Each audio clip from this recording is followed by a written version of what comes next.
नमस्कार, आप देख रहे हैं जनसंवाद 24x7। उत्तर पूर्वी दिल्ली के सोनिया विहार स्थित 3:50 में पुस्ता महाराणा प्रताप पार्क में महाराणा प्रताप जयंती धूमधाम से मनाई गई। कार्यक्रम में बड़ी संख्या में श्रद्धालु और समाज के लोग शामिल हुए। इस दौरान कवि सम्मेलन का आयोजन भी किया गया, जहां कवियों ने महाराणा प्रताप की वीरता और स्वाभिमान पर आधारित कविताएं प्रस्तुत की। सोनिया विहार के महाराणा प्रताप पार्क में आयोजित जयंती समारोह में उत्तर पूर्वी दिल्ली के सांसद मनोज तिवारी और करावल नगर विधानसभा से विधायक एवं दिल्ली सरकार के मंत्री कपिल मिश्रा मुख्य अतिथि के रूप में शामिल हुए। कार्यक्रम में समाज के विभिन्न वर्गों के लोगों के साथ बड़ी संख्या में मातृशक्ति की उपस्थिति भी देखने को मिली। कवि सम्मेलन में कवियों ने महाराणा प्रताप के अदम्य साहस, स्वाभिमान और देशभक्ति को लेकर जोशीली कविताएं सुनाई। कविताओं के माध्यम से लोगों को महाराणा प्रताप के संघर्षमय जीवन से परिचित कराया गया। वक्ताओं ने कहा कि महाराणा प्रताप ने घास की रोटी खाना स्वीकार किया, लेकिन मुगलों की गुलामी स्वीकार नहीं की। उनका जीवन स्वतंत्रता, सम्मान और संघर्ष का प्रतीक रहा।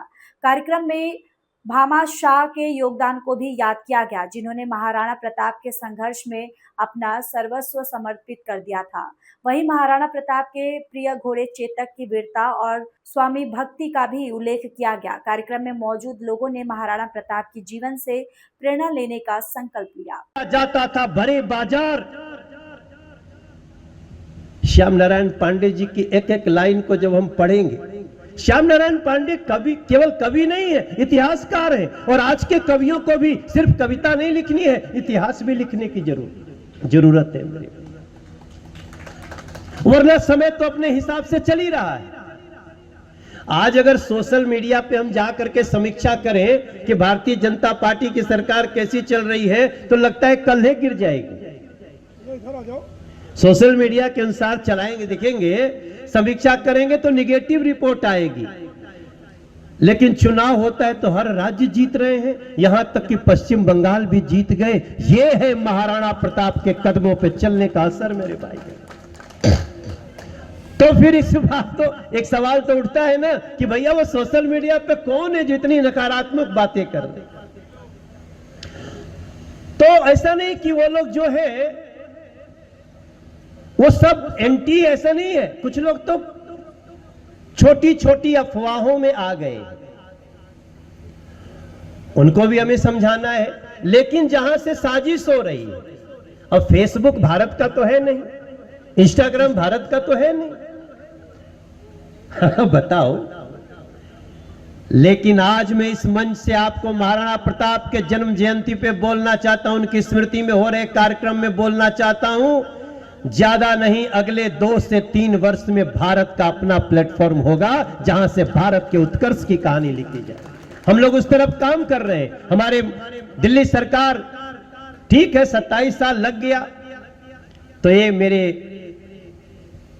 हम महाराणा प्रताप के वंशज हैं और हमें अपने महापुरुषों पे गर्व होना चाहिए। हां, ये समझते हुए गर्व होना चाहिए कि हमारे आदर्श कभी भी जाति और धर्म के आधार पर नहीं चुने जाने चाहिए। हमारे आदर्श भारत माता के लाल के रूप में चुने जाने। महाराणा को माई का लाल और ये सब कहने वाले श्याम नारायण पांडे थे। तो इस देश में जो भी हमारी जातीय व्यवस्था को छिन्न भिन्न करके हमें भटकाना चाहता है, उससे लड़ना भी महाराणा प्रताप की एक सीख है मेरे भाई बहन। हम तो पीछे एक कविता बना रहे थे कि देश के दुश्मन हमको जाति में, देश के दुश्मन हमको जाति में खौला के मारेंगे। देश के दुश्मन हमको जातियों में खौला के मारेंगे। सत्य आधा झूठ पूरा फिर आपस में उलझा के मारेंगे। देश के दुश्मन हमको जातियों में खौला के मारेंगे। इसलिए हमें खोलना नहीं है।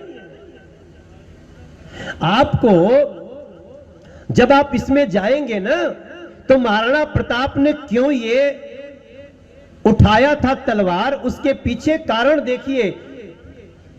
ब्राह्मणों का सम्मान खत्म हो गया, व्यापारियों का व्यापार खत्म हो गया, जजिया कर लगने लगा। न जाने कितने सभी धर्मों पे, सभी जातियों पे जब अंकुश आया भारत के, तब महाराणा प्रताप ने कहा यह जन रक्षा का भार हमें उठाना पड़ेगा, हमें तलवार उठाना पड़ेगा।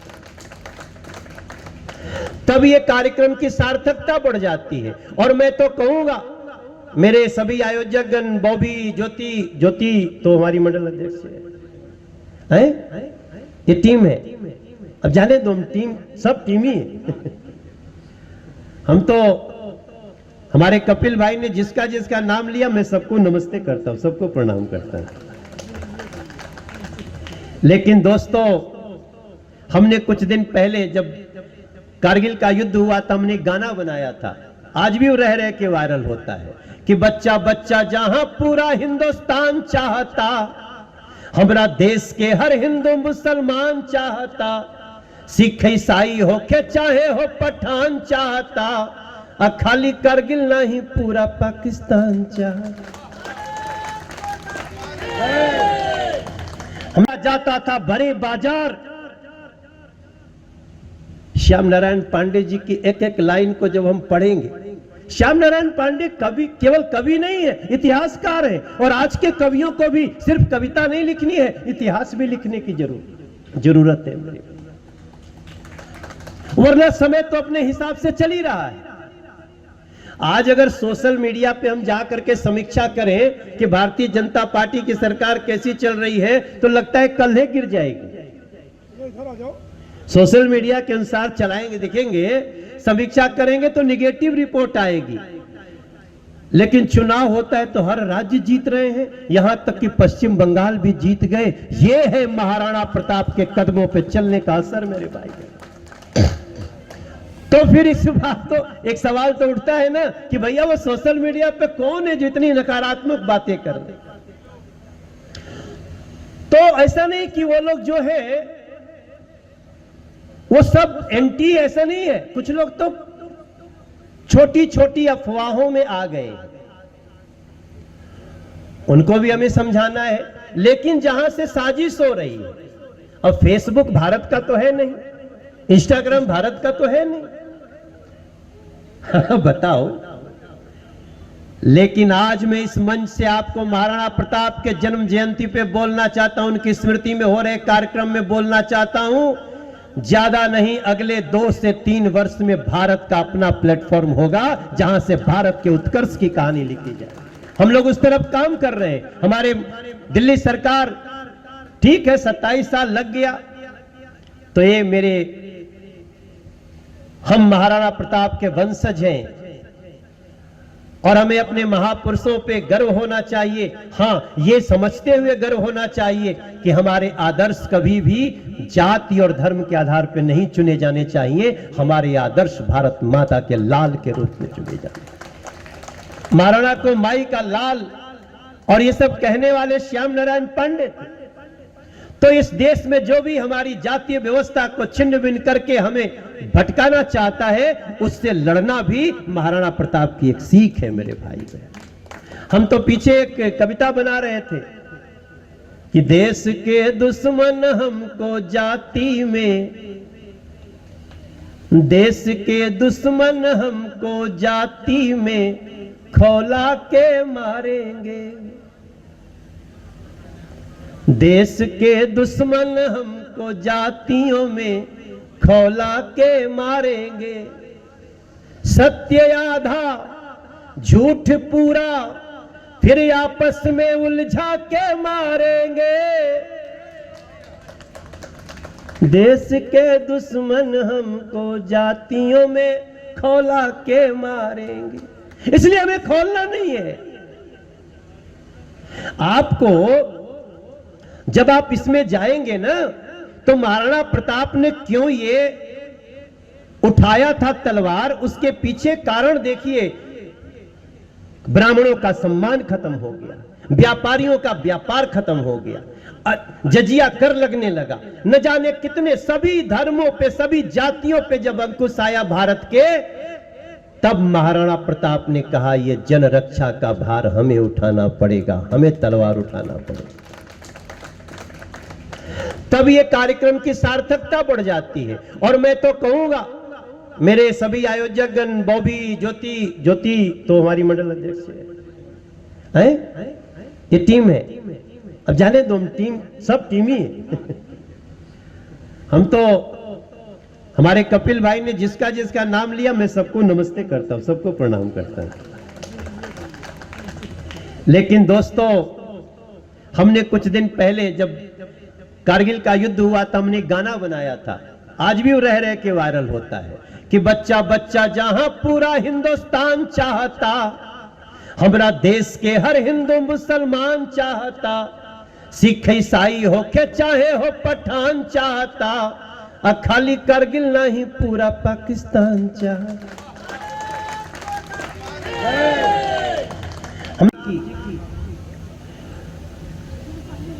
जन्म से संबंधित बातों पे यहां उपस्थित होंगे तो बहुत लोगों का सम्मान भी किए होंगे, बहुत लोगों को आने वाले समय में भी सम्मानित करेंगे।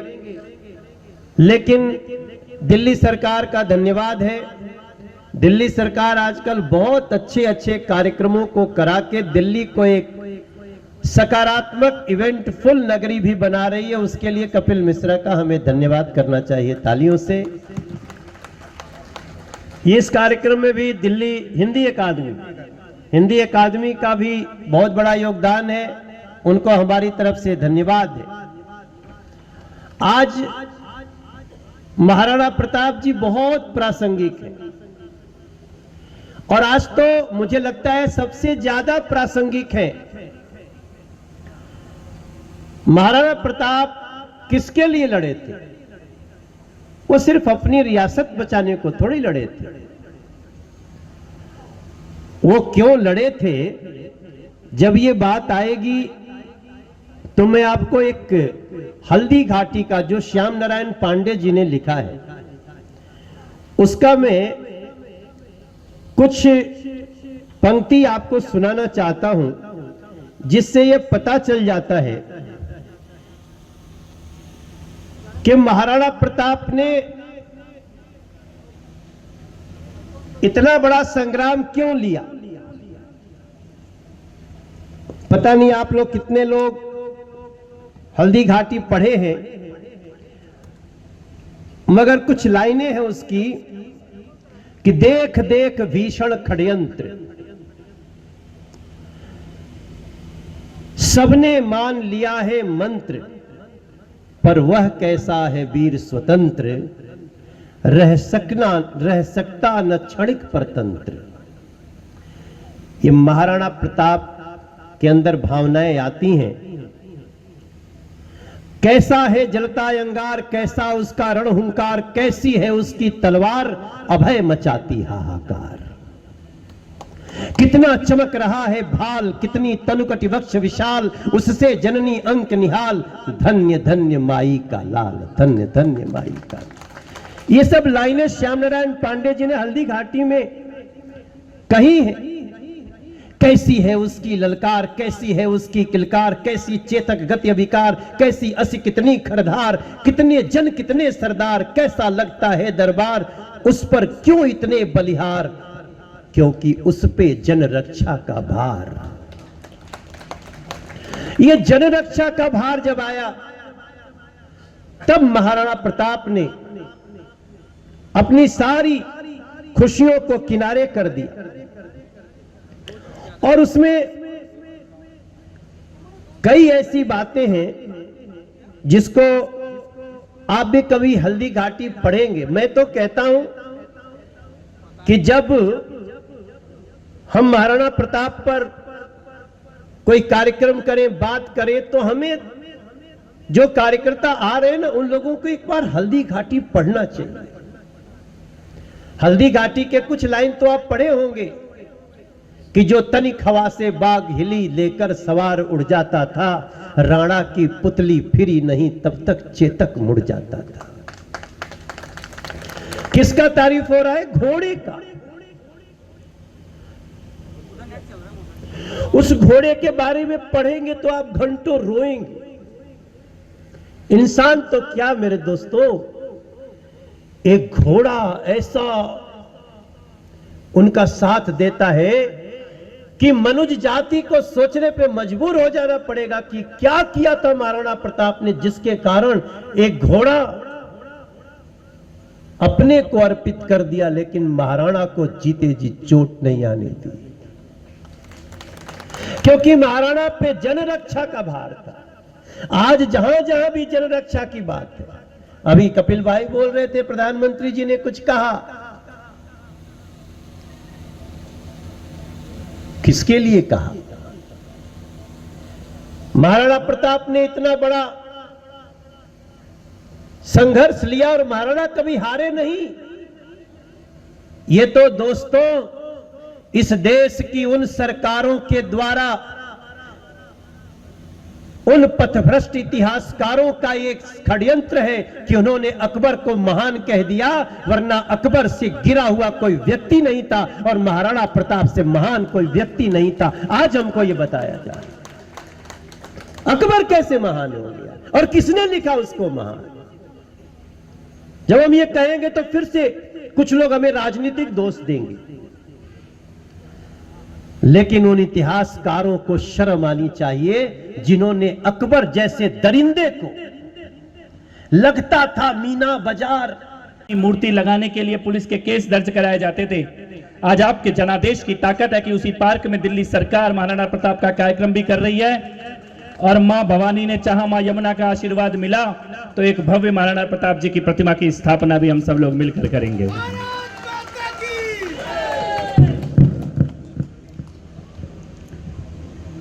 महाराणा प्रताप जी का शौर्य और प्रताप, जिसकी गाथा आज तक हम लोग गाते हैं, सुनते हैं, मुझे तो लगता है कि इतिहास की किताबों में सीधे सीधे लिख देना चाहिए कि अकबर का बाप कौन था, तो महाराणा।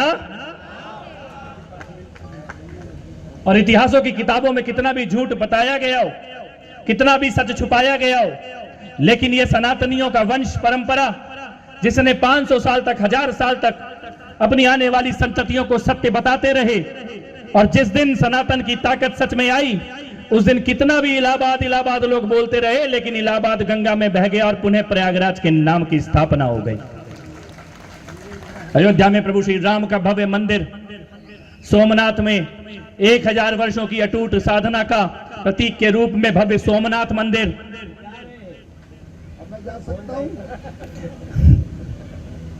मिश्र जी के लिए एक बार जोरदार तालियां और अभिनंदन पुनः।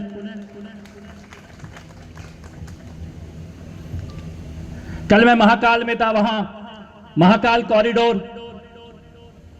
केदारनाथ से लेकर, सोमनाथ से लेकर, रामेश्वरम से लेकर पुनः सनातन के धर्म के प्रतीकों का वैभवशाली पुनर्निर्माण और स्थापना का अद्भुत कार्य प्रधानमंत्री श्री नरेंद्र मोदी जी के द्वारा किया जा रहा है। आज जब हम महाराणा प्रताप जी की इस जयंती को मना रहे हैं, एक और अद्भुत कार्य हुआ है। आज से ठीक 1 साल पहले 7 मई, 8 मई, 9 मई और 10 मई को भारत की सेनाओं ने वो करके दिखाया जो शायद दुनिया के इतिहास में कोई देश की सेना कभी नहीं कर पाई। ऑपरेशन सिंदूर का पराक्रम आज से 1 साल पहले पूरी दुनिया ने देखा। ऑपरेशन सिंदूर कोई साधारण सैन्य मिशन नहीं था।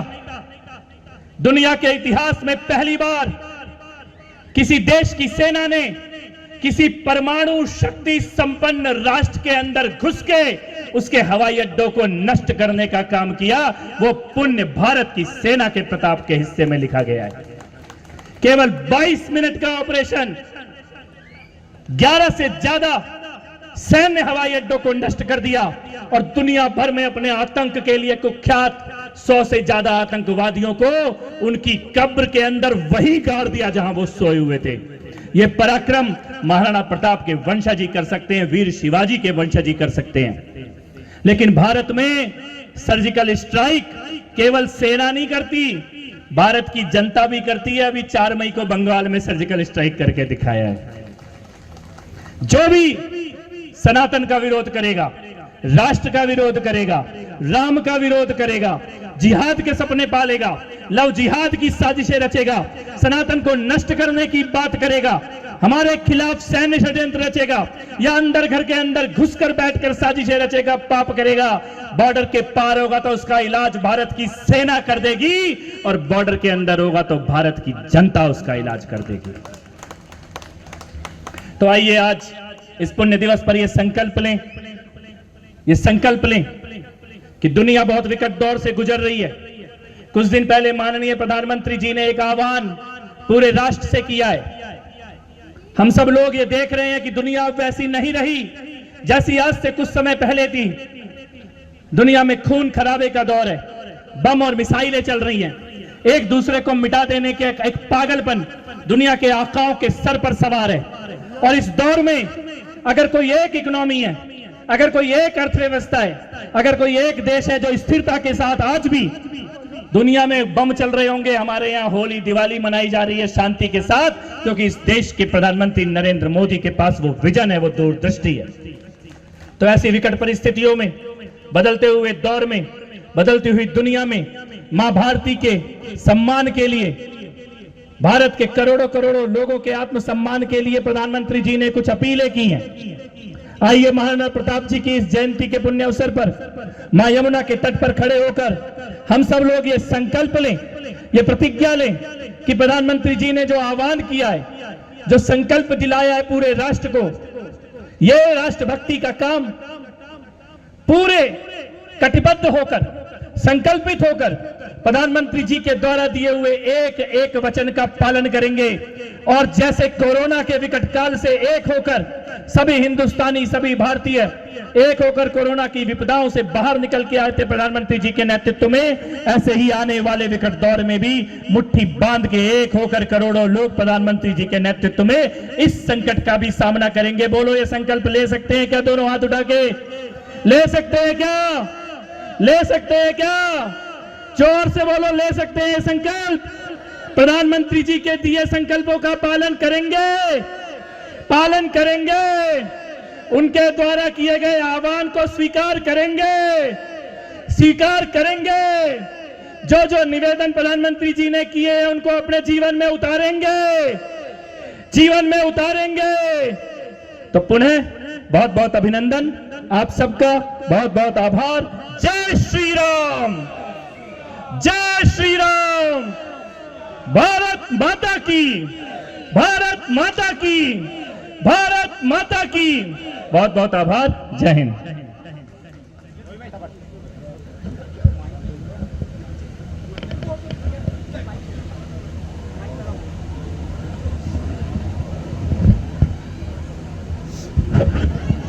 साथ भर में भारत की संस्कृति के राजदूत के रूप में जिनको हम सब देखते हैं, सुनते हैं, और हमारे क्षेत्र में घर घर में परिवार परिवार से जुड़े हुए आदरणीय सांसद श्री मनोज तिवारी जी का जोरदार तालियों के साथ स्वागत और अभिनंदन। हमारे बीच में दिल्ली की राजनीति में अपनी एक अनूठी पहचान बना चुके, लगातार 6 बार दिल्ली की विधानसभा के सदस्य, वर्तमान में दिल्ली की विधानसभा के माननीय उपाध्यक्ष महोदय। और जब बिष्ट जी बोल रहे थे कि मंत्री के क्षेत्र में काम होता है लेकिन मेरी विधानसभा में भी काम होता है, मैं ये बताना चाहता हूं, मंत्री कोई भी हो, सबसे ज्यादा फाइलें अगर सरकार में किसी की चलती हैं तो बिष्ट जी की चलती हैं। जोरदार तालियों के साथ आपकी कर्मठता को, आपकी मेहनत को और आपकी सरलता को नमन। हमारे बीच में आदरणीय श्री राकेश जी उपस्थित हैं, शिव जी उपस्थित हैं, तेजवीर जी उपस्थित हैं, संदीप त्यागी जी उपस्थित हैं, अरुण जी उपस्थित हैं, सुशील जी उपस्थित हैं, पप्पू चौहान जी, बॉबी ठाकुर जी, ज्योति चौहान जी, जगदीश त्रिपाठी जी, राजेश राज जी, आदरणीय कश्यप जी, अंजीत कश्यप जी, आदरणीय गुलाब सिंह ठाकुर जी, आदरणीय ब्रजेश भाई, सोनी अनुपम पांडे जी, और दुनिया भर में जाने माने अंतर्राष्ट्रीय स्तर के कवि श्री अर्जुन सिसोदिया जी, मनवीर मधुर जी, गौरव चौहान जी, अभय जी, प्रीति अग्रवाल जी, और यहाँ उपस्थित भारतीय जनता पार्टी के सभी प्रदेश के, जिला के, मंडल के पदाधिकारीगण, धर्म जागरण से जुड़े हुए, महाराणा प्रताप जी की इस टीम से जुड़े हुए सभी लोगों को जय श्री राम, बहुत बहुत नमन, बहुत बहुत अभिनंदन। कविताओं के माध्यम से बहुत सारी बातें यहाँ पर कह दी गई जो शायद भर में भारत की संस्कृति के राजदूत के रूप में जिनको हम सब देखते हैं, सुनते हैं, और हमारे क्षेत्र में घर घर में परिवार परिवार से जुड़े हुए आदरणीय सांसद श्री मनोज तिवारी जी का जोरदार तालियों के साथ स्वागत और अभिनंदन। हमारे बीच में दिल्ली की राजनीति में अपनी एक अनूठी पहचान बना चुके लगातार 6 बार दिल्ली की विधानसभा के सदस्य, वर्तमान में दिल्ली की विधानसभा के माननीय उपाध्यक्ष महोदय। और जब बिष्ट जी बोल रहे थे कि मंत्री के क्षेत्र में काम होता है लेकिन मेरी विधानसभा में भी काम होता है, मैं ये बताना चाहता हूं, मंत्री कोई भी हो, सबसे ज्यादा फाइलें अगर सरकार में किसी की चलती हैं तो बिष्ट जी की चलती हैं। जोरदार तालियों के साथ आपकी कर्मठता को, आपकी मेहनत को और आपकी सरलता को नमन। हमारे बीच में आदरणीय श्री राकेश जी उपस्थित हैं, शिव जी उपस्थित हैं, तेजवीर जी उपस्थित हैं, संदीप त्यागी जी उपस्थित हैं, अरुण जी उपस्थित हैं, सुशील जी उपस्थित हैं, पप्पू चौहान जी, बॉबी ठाकुर जी, ज्योति चौहान जी, जगदीश त्रिपाठी जी, राजेश राज जी, आदरणीय कश्यप जी, रंजीत कश्यप जी, आदरणीय गुलाब सिंह ठाकुर जी, आदरणीय ब्रजेश भाई, सोनी अनुपम पांडे जी, और दुनिया भर में जाने माने अंतर्राष्ट्रीय स्तर के कवि श्री अर्जुन सुसोदिया जी, मनवीर मधुर जी, गौरव चौहान जी, अभय जी, प्रीति अग्रवाल जी, और यहाँ उपस्थित भारतीय जनता पार्टी के सभी प्रदेश के, जिला के, मंडल के पदाधिकारीगण, धर्म जागरण से जुड़े हुए, महाराणा प्रताप जी की इस टीम से जुड़े हुए सभी लोगों को जय श्री राम, बहुत बहुत नमन, बहुत बहुत अभिनंदन। कविताओं के माध्यम से बहुत सारी बातें यहां पर कह दी गई जो शायद, जब कपिल मिश्रा जी आपसे बात कर रहे थे, हम आप सबके इस आयोजन के लिए हृदय से धन्यवाद देते हैं। जो इसके पीछे खड़े हैं, हमें न्योता देने तो बॉबी ठाकुर जी की टीम गई थी और हमारे किशोर जी भी उसमें उपस्थित थे। बहुत बड़ी टीम थी। ये लोग जाके बोले आना जरूर है। हमने कहा शंका क्यों हो रहा है, आएंगे। तो एक बार हम इधर कार्यक्रम में बहुत पहले आ गए थे। एक बार एक कार्यक्रम अनुपम पांडे ने कराया, हनुमान चालीसा था, तो मुझे बुला दिया। मैं 4:30 बजे आ गया। कार्यक्रम लिखा था 4 बजे। बोले भैया असली शुरू होगा 6 बजे। तो मैं अब समझ लिया कि सोनिया विहार में इतने ही तरीके से चलना है। अब अगर उसके कारण लेट हुआ है तो मुझे क्षमा कर देना। लेकिन थोड़ा विलंब हो गया। कायदे से हमको 6 बजे तक तो आ जाना चाहिए था। तो कुछ ऐसी परिस्थितियां आई कि मुझे रास्ते में रुकना पड़ा। तो आप क्षमा कर देंगे, हमें विश्वास है। दोस्तों, महाराणा प्रताप जयंती समारोह में देशभक्ति, स्वाभिमान और वीरता का अनूठा संगम देखने को मिला। कवि सम्मेलन और सांस्कृतिक प्रस्तुतियों ने लोगों को महाराणा प्रताप के गौरवशाली इतिहास से जोड़ दिया। कार्यक्रम में पहुंचे लोगों ने महाराणा प्रताप को श्रद्धांजलि अर्पित करते हुए उनके आदर्शों पर चलने का संदेश दिया। देखिए इस विशेष आयोजन पर हमारी एक खास रिपोर्ट।